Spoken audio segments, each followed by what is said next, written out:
Bonjour, c'est Ursule encore. On est le 3 septembre 2025. Alors, je viens sonner la trompette aujourd'hui encore. Et je viens proclamer le retour de notre Seigneur Jésus-Christ. Amen. Soyons tous bénis. Soyons remplis de sa joie. N'est-ce pas?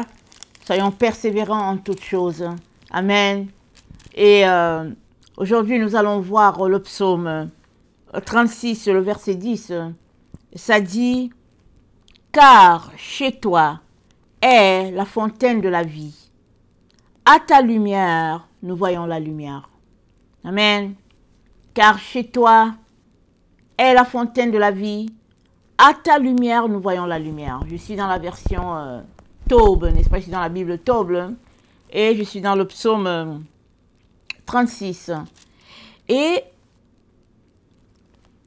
c'est un psaume de David, voilà. Alors il nous dit, n'est-ce pas, que nous voyons la lumière à cause de la lumière de Dieu. N'oublions pas, les psaumes de David, David a vécu avant que Jésus-Christ vienne. Donc, plusieurs de ces chansons, n'est-ce pas, sont des prophéties. Et on sait que celui qui prophétise, souvent il ne sait pas ce qu'il dit, il ne sait pas à quoi il fait référence. C'est l'Esprit qui lui donne de dire ces choses. Et nous savons que David était loin, n'est-ce pas, de l'Éternel, si bien que il y a beaucoup de ces psaumes, n'est-ce pas, qui annonçaient la venue de notre Seigneur Jésus-Christ. Alors, dans le psaume 36, au verset 10, David, n'est-ce pas, parle de notre Seigneur Jésus-Christ. Il nous dit, car chez toi, est la fontaine de la vie. À ta lumière, nous voyons la lumière. À la lumière de Dieu, nous voyons la lumière.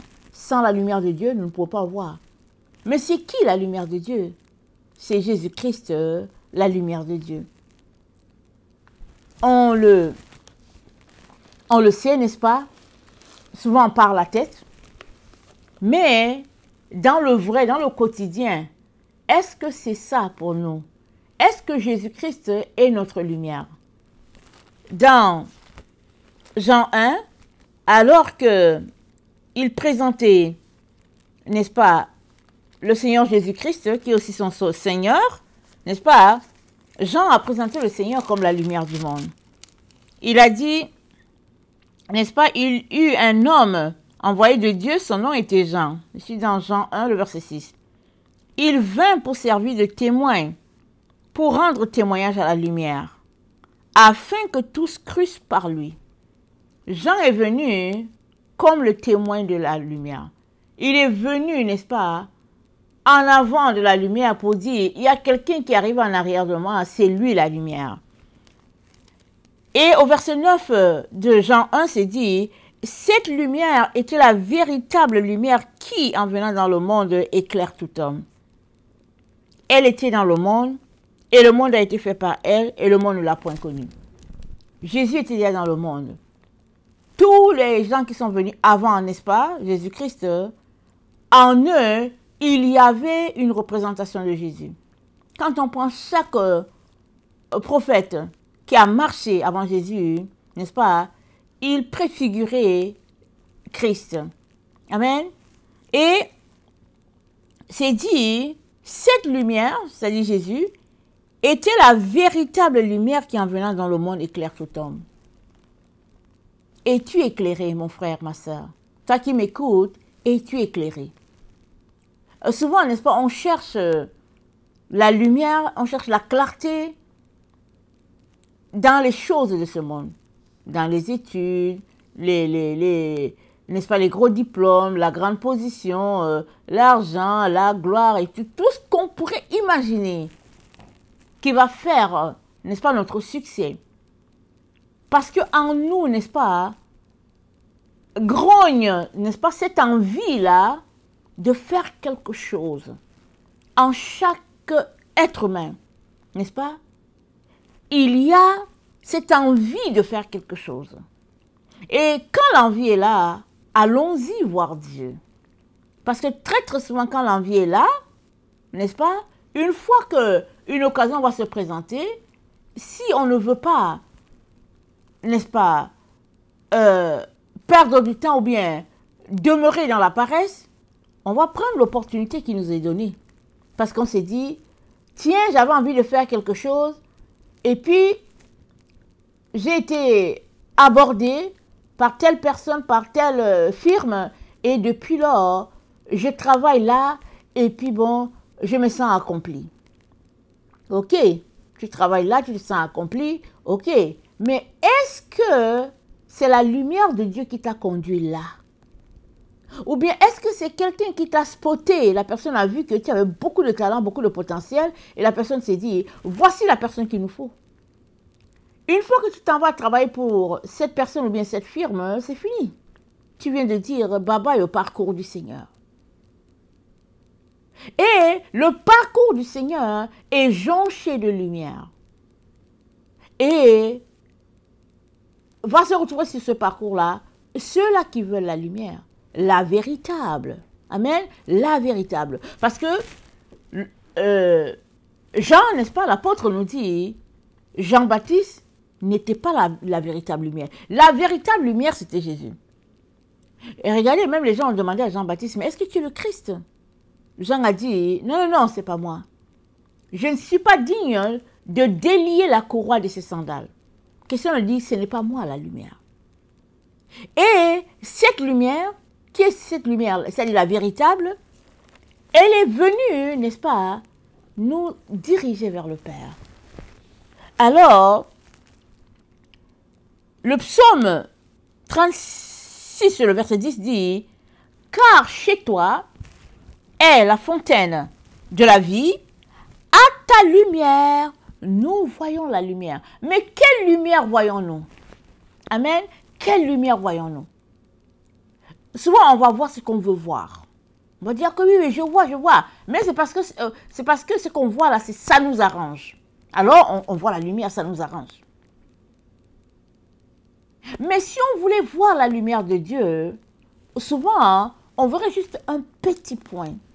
Un tout petit point. Parce que la lumière de Dieu va grandissante. Comme le soleil qui commence, n'est-ce pas, à l'aurore, se lève tranquillement. Et puis, à midi, il a son maximum.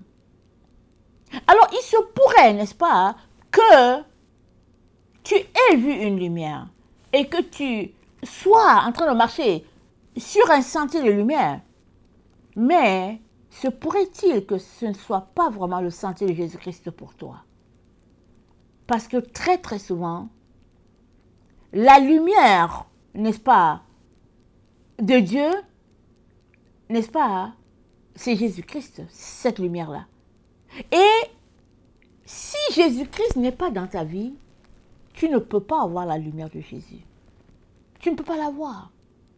C'est-à-dire que tu peux avoir un ombrage de cette lumière parce que tu cherches quelque chose et puis ton cœur désire quelque chose et tu ne sais pas c'est quoi, mais tu es en train, n'est-ce pas, de tourner autour de cette lumière-là. Mais tu ne l'as pas. Parce que la lumière de Dieu, qui est Jésus-Christ, tu l'auras quand tu vas donner ta vie à Jésus. Une fois que tu donnes ta vie à Jésus, n'est-ce pas, tu viens d'inviter la lumière à venir t'habiter pleinement. Maintenant, commence, n'est-ce pas, ce cheminement-là, qui est pour toi, de marcher dans cette lumière-là. Et la parole de Dieu dit que ta parole est une lampe à mes pieds, une lumière sur mes sentiers. Elle est une lampe à mes pieds, pourquoi? Parce que, n'est-ce pas, on marche, n'est-ce pas? Et dans les endroits où il fait sombre, où il n'y a pas de lampadaire et tout, ta parole est une lampe à mes pieds. Tu as besoin de marcher avec une lampe le soir. Sinon, tu peux marcher même sur quelque chose de dangereux. Tu peux piétiner carrément un animal, un insecte, quelque chose. Donc, tu as la lampe en main et tu marches. Ta parole est une lampe à mes pieds. C'est-à-dire, la parole de Dieu t'aide à poser les pieds pour que tu ne le poses pas sur le mauvais endroit. La parole de Dieu t'aide à ne pas embrasser n'importe quelle sollicitation.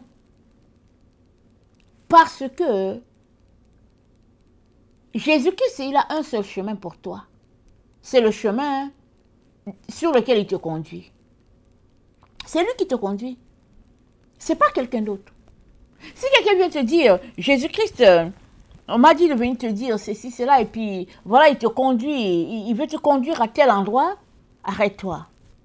Parce que puisque tu es son enfant, si tu lui as donné ta vie, il ne veut que te conduire. Mais très souvent, on est égaré. Parce que les opportunités étant là, on les a embrassées, croyant que c'était de Dieu, mais en fait, ces opportunités, n'est-ce pas, nous ont accrochés parce qu'elles satisfaisaient notre désir de combler un vide, de combler un besoin. Alors on s'est dit, c'est le Seigneur, c'est le Seigneur. Et si nous regardons dans, excusez, le psaume 67,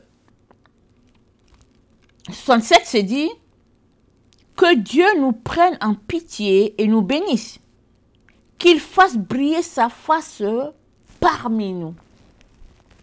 N'oublions pas, le psaume a été écrit avant que Jésus-Christ vienne. Alors qu'il fasse briller sa face parmi nous. Dieu a fait briller sa face. Jésus-Christ, n'est-ce pas, c'est la face de Dieu. Alors Dieu a répondu à la prière du psalmiste, n'est-ce pas, de faire briller sa face au milieu de nous. Et cette face, elle est là. C'est-à-dire que toute l'histoire de l'humanité, c'est que Jésus-Christ a existé. Avant Christ, après Christ. C'est-à-dire, il n'y a personne qui va dire qu'il n'a pas entendu parler de Jésus-Christ. Il y a avant Christ et il y a après Christ. C'est-à-dire que tout est daté en fonction de Jésus-Christ. Amen.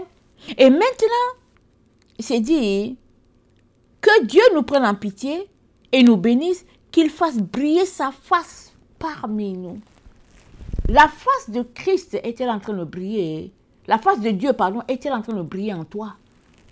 Parce que c'est Jésus-Christ, la face de Dieu. Est-ce que ça brille en toi? Souvent, n'est-ce pas, la face de Christ est carrément absente de notre décor parce qu'on a mis une croix sur certaines personnes qui nous ont fait du mal. Peut-être le clergé nous a blessés, on s'est dit, ok, fini, on met une croix dessus. Peut-être qu'on a subi, n'est-ce pas, de la violence quand on était jeune, on dit, ok, fini, je ne veux plus rien savoir. Peut-être qu'on a été, n'est-ce pas, ridiculisé de toute manière. C'est-à-dire qu'on a vécu des choses qu'on a estimées que c'était trop. Et pour cela, on a décidé de tourner le dos à Dieu et en même temps, c'est-à-dire à sa face. Mais laisse-moi te dire aujourd'hui que Jésus-Christ, c'est la lumière de Dieu. C'est la lumière du monde. C'est la lumière qui éclaire tout homme. Si tu as Jésus-Christ, tu as la vie. Si tu n'as pas Jésus, tu n'as pas la vie. Quand bien même tu aurais toutes les richesses du monde, quand bien même tu aurais toute la gloire de ce monde et que tout le monde te connaîtrait, n'est-ce pas? Parce que tu es prix Nobel de ceci, parce que tu es cela. Ça dit, peu importe qui tu es sur la terre, si tu n'as pas Jésus-Christ, alors tu ne peux pas avoir la face de Christ qui brille en toi. Et tu ne connaîtras pas, n'est-ce pas Dieu? Tu ne le connaîtras pas. Parce que Dieu a permis qu'on puisse le connaître, n'est-ce pas, de notre vivant. Pas après la mort. Il y a plusieurs qui sont tellement occupés de leur vivant qu'ils n'ont pas le temps pour Dieu. Je dois faire ceci, je dois faire cela, je dois faire ceci, je dois faire cela, j'ai tel programme, je dois faire ceci, je dois faire cela. Ok, mais quel est le temps que tu auras pour Dieu? Plusieurs ont le temps pour Dieu quand ils marchent avec une canne. Là, il se regarde, il se dit, je vais quitter ce monde bientôt. Il faudrait que je me réconcilie avec Dieu. Il faudrait que je cherche un curé qui va me parler de Dieu. Et très souvent, quand on arrive à ce stade-là, on a tellement endurci notre cœur qu'il n'y a plus rien qui pénètre. Notre cœur est devenu comme une carapace. Et tout ce qu'on veut, c'est qu'on nous donne la formule, que quelqu'un puisse nous donner la formule pour que si on meurt, on ne puisse pas aller en enfer. Mais ce n'est pas ça que Dieu a désigné pour toi, a destiné pour toi à son origine. Non. Dieu, n'est-ce pas, t'a créé, t'envoyant sur ce monde, dans ce monde, n'est-ce pas, il a choisi, amen, que tu puisses, n'est-ce pas, le connaître.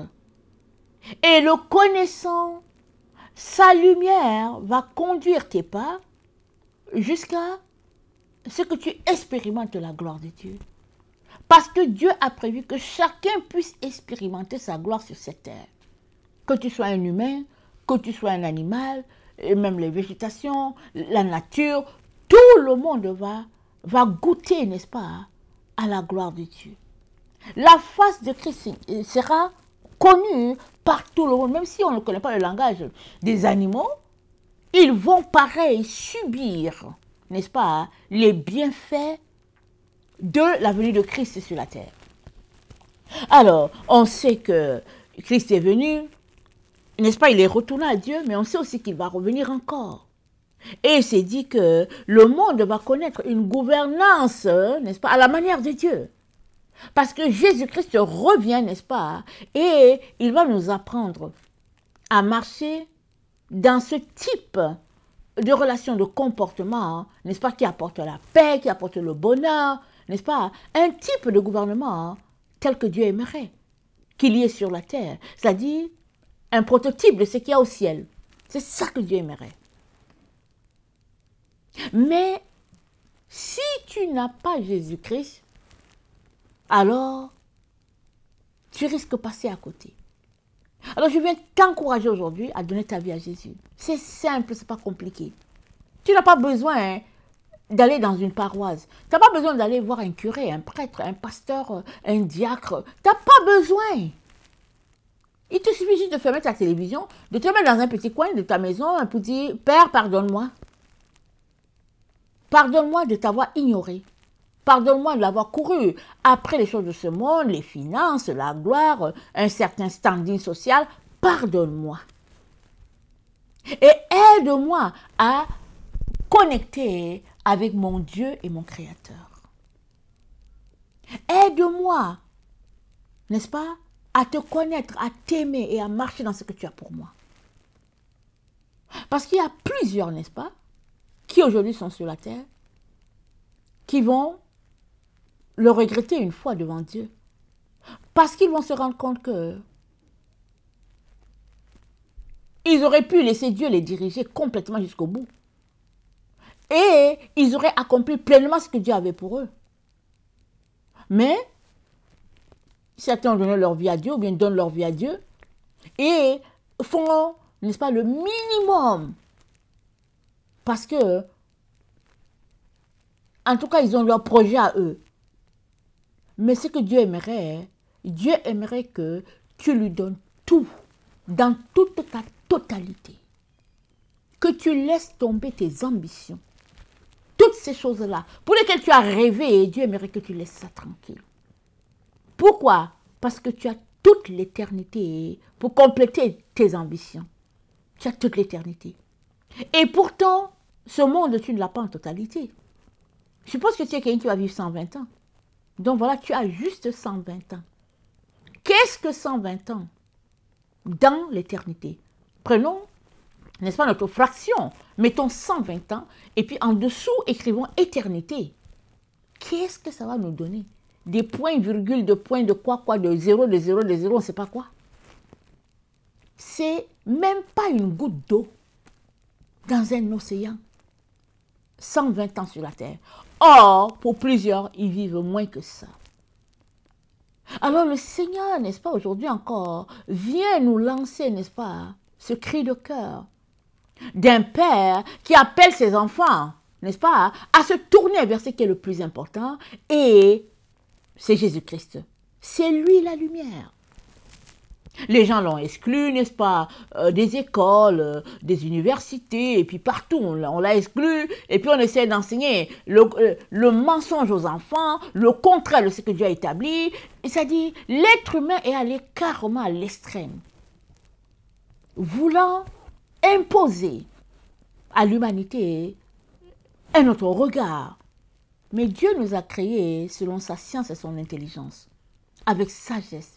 Il nous a conçus. Il a regardé, il a dit, tout est bon. C'est ça qu'il a dit. Il a créé l'homme. Il a dit, tout est bon.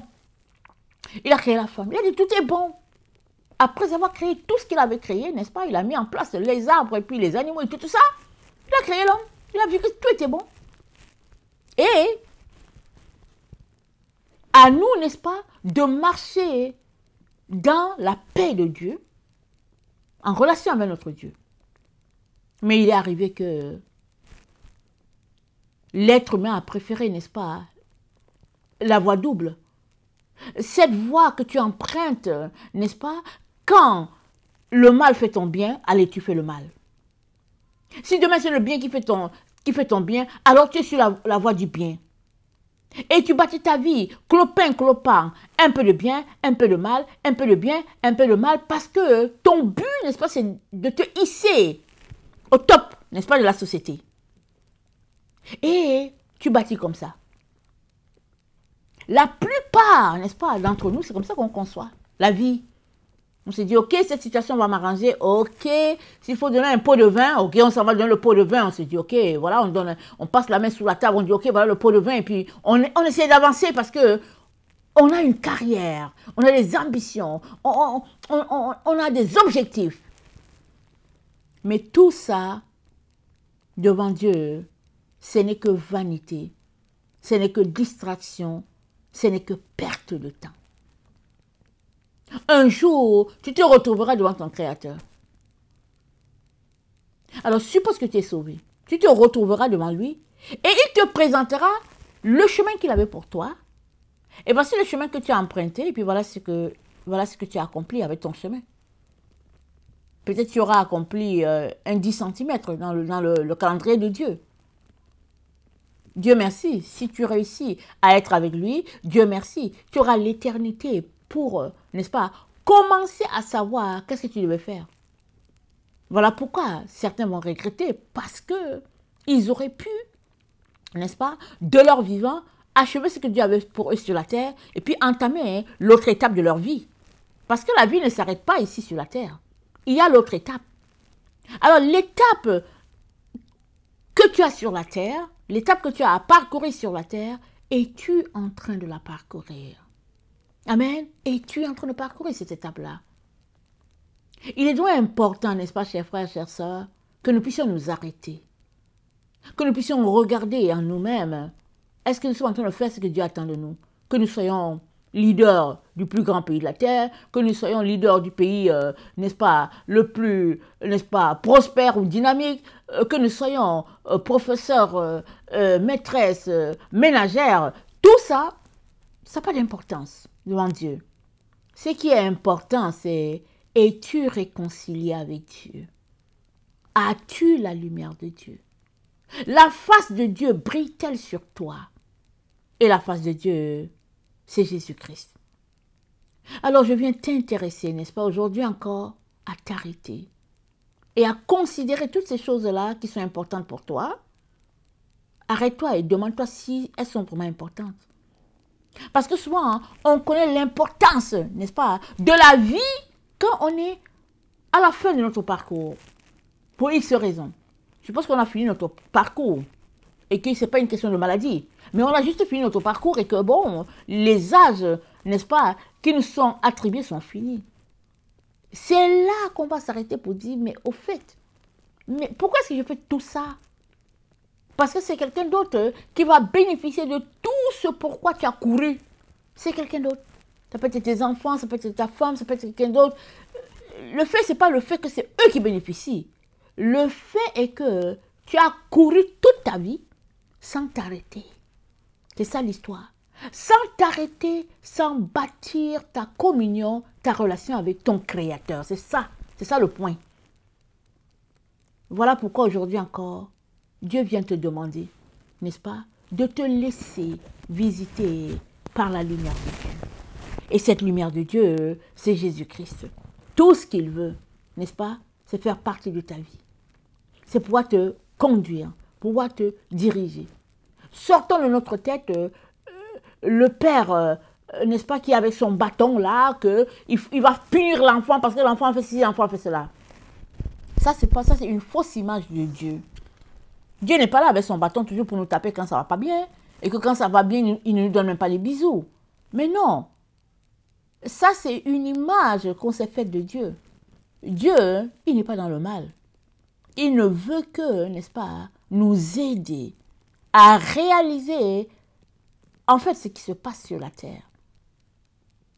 C'est d'entrer en communion, n'est-ce pas, avec celui-là qui nous a créés, qui nous a mis sur cette terre.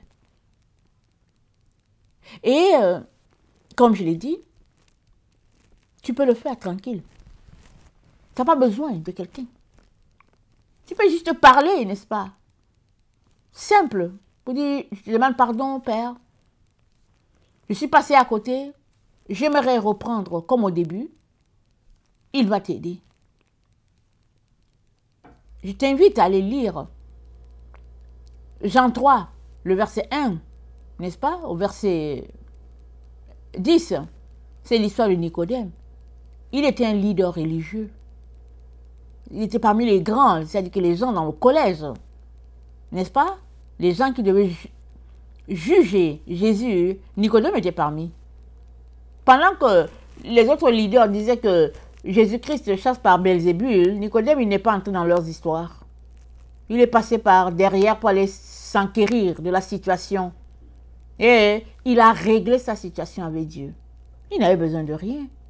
C'était un homme nanti, c'était un homme respecté, connu, mais il s'est rendu compte que tout ça, c'est rien.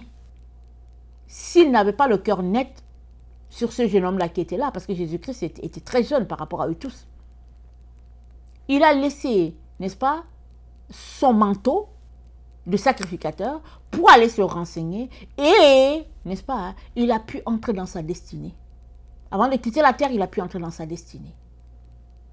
Alors je viens, n'est-ce pas, de ce pas te dire, il n'est jamais trop tard pour commencer ta relation avec Dieu.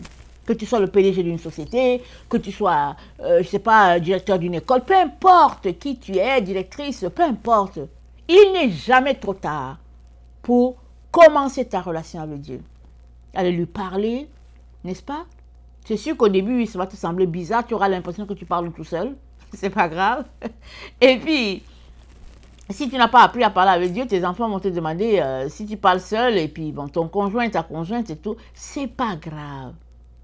Et il se pourrait que le premier jour, tu auras comme honte, tu seras comme gêné. C'est pas grave, ça fait partie de la vie. Mais, petit à petit, tu vas tout simplement te sentir bien dans ton âme, dans ta personne, dans ton être.